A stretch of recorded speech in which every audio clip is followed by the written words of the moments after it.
अष्टावक्र के उपदेश से राजा जनक को तत्वबोध हो गया। अष्टावक्र ने विभिन्न प्रश्नों द्वारा उनकी परीक्षा की एवं जनक उसमें भी खरे उतरे। अष्टावक्र इनसे संतुष्ट हो गए, किंतु अंतिम रूप से बंध और मुक्ति की संक्षिप्त व्याख्या इस प्रकरण में सार रूप में देते हुए कहते हैं, हे जनक, यह बंध कोई भौतिक नहीं है। संसार में कोई बांधा जा सकता है, किंतु उसकी चेतना, उसके मन और विचार को नहीं बांधा जा सकता। मनुष्य स्वयं देह अभिमान के कारण, वासनाओं और इच्छाओं के कारण अपने आप बंधता है और फिर दुखी होता है। उसके दुख का कारण कोई दूसरा नहीं, वह स्वयं ही है। आत्मा से भिन्न यह चित्त है।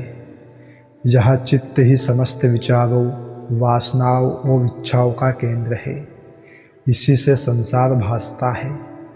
इसी के कारण सुख दुख का अनुभव होता है।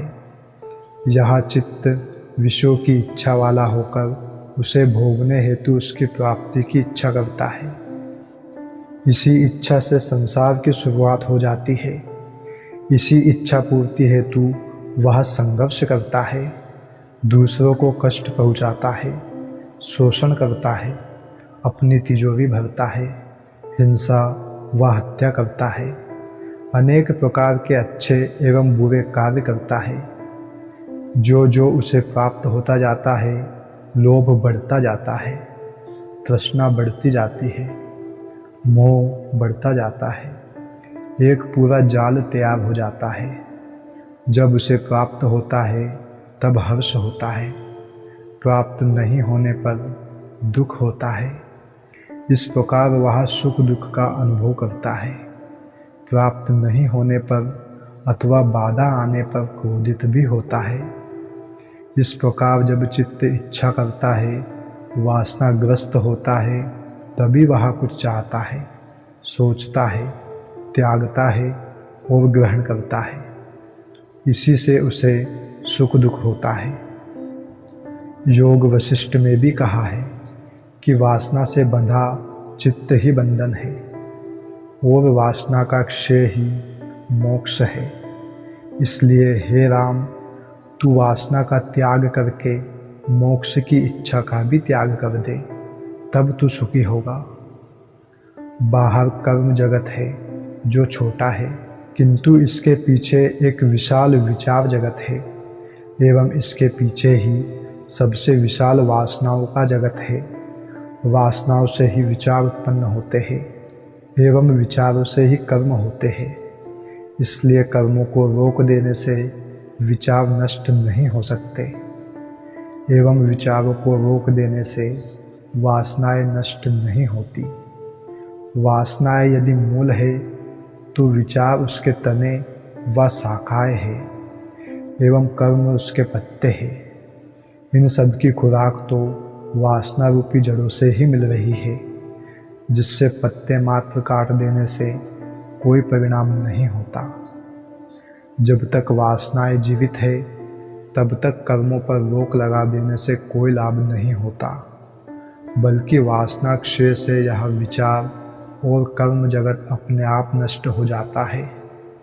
चित्त में होती है वासना, उसके कारण मन सक्रिय होता है, जिससे विचार उत्पन्न होते हैं। इन विचारों को बुद्धि नियंत्रित करती है एवं थोड़े से विचारों को ही क्रियान्वित करने के लिए वह शरीर को आदेश देती है। तब शरीर कर्म में उतरता है। अतः कर्मों का अपना स्वतंत्र अस्तित्व नहीं है। वासना के कारण ही मनुष्य सोचता है, चिंतन करता है, त्याग करता है, ग्रहण करता है एवं सुखी और दुखी होता है। ये सब लक्षण है जो वासना के कारण पैदा होते हैं, जिनसे यह पहचाना जाता है कि अभी वासना शेष है। मन का सक्रिय होना ही बंध नहीं है, बल्कि वासना की उपस्थिति ही बंध है। वे काम, क्रोध, लोभ उसके फल है। वासना से ही चित्त में तरंगे उठती है। ये तरंगे ही मन है। तरंगों को सीधा रोका नहीं जा सकता। केवल वासना रूपी वायु के रुकने से ही तरंगे शांत होगी। इसी प्रकार वासना क्षय से ही मन का क्षय होगा, अन्यथा नहीं। अतः न शरीर बंधन है, न उसके कर्म, न मन बंधन है, न उसके विचार, बल्कि यह वासना ही बंधन है। यह वासना चाहे भोग की हो या त्याग की, संसार की हो या मोक्ष की, ग्रहण की हो या त्याग की, कोई फर्क नहीं पड़ता, दोनों ही बंद है। कर्म में उलझने वाला राजनीतिज्ञ हो जाएगा, विचारों में उलझने वाला दार्शनिक हो जाएगा, किंतु जो साक्षी को उपलब्ध हो गया वही धार्मिक है, वही मुक्त है। विचारों का जगत इन तरंगों का जगत है। दार्शनिक इसी का हिसाब लगाता है, उसे शांत समुद्र का कुछ पता नहीं होता।